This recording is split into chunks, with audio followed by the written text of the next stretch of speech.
Sam hadn't been sleeping because of it, and there was so much more wrapped up for both of us in the idea of selling this place and leaving London for good. A clean slate. Starting again. Bethany. I liked her, even if she was your typical estate agent in most respects. She could be pushy and brash, and she'd lie as easily as breathing, but at least she was open about it, which was a kind of honesty in a way.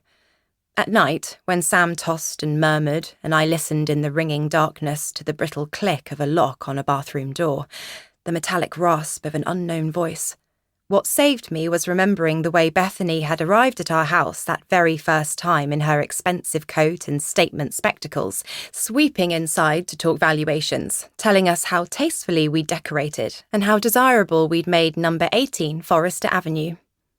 I trusted her, inasmuch as it's possible to trust any estate agent, and lately I'd found myself hoping that we might stay in touch after we'd sold our house.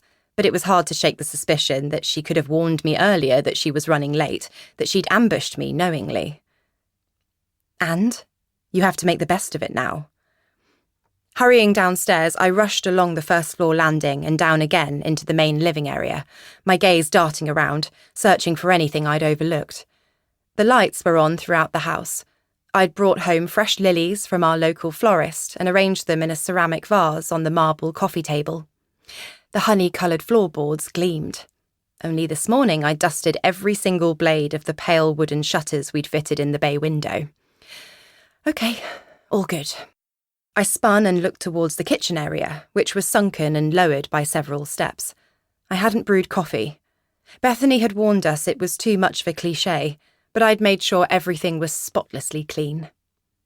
During the renovation process, we'd knocked through most of the downstairs walls to create one large, open-plan space that ended in a set of industrial-style critole doors, giving access to the modest back garden.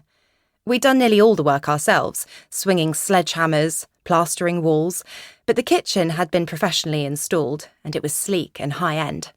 Expensive cabinetry, top appliances. The granite on the countertops and the expansive kitchen island had cost as much as a new car. It'll be worth it, Sam had told me, looking up from his spreadsheets with red-rimmed eyes and a coating of dust and grime matted in his wayward hair. At the time, I hadn't been sure which of us he was trying to convince. It's expensive now, but it's what buyers of a place like this will expect. It's the best way to protect our investment. My head swam. I wondered what Sam would say now if I could tell him I was considering showing a stranger around our home by myself.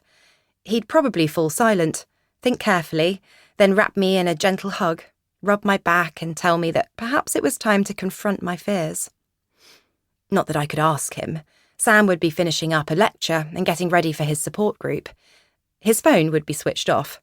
And anyway, Bethany had said she was definitely on her way. I wouldn't be on my own for long.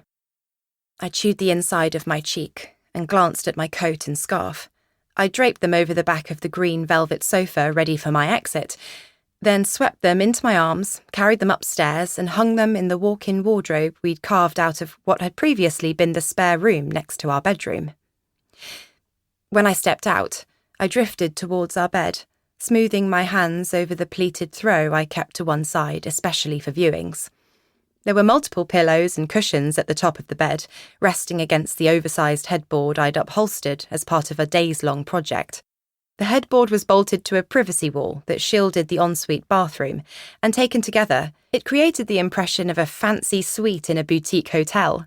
I hoped it looked like a restful and calming place to sleep, even if it hadn't always been that way for us. Please be the one. Please be the one.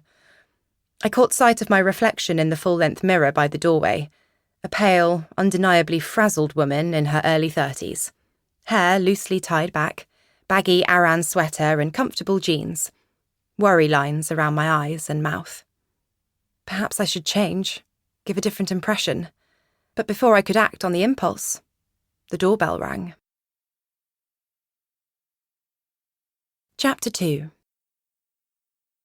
He was early. Not by much, but it was enough to throw me. The doorbell app on my phone pulsed and buzzed. I could dismiss the notification from the app. I knew that.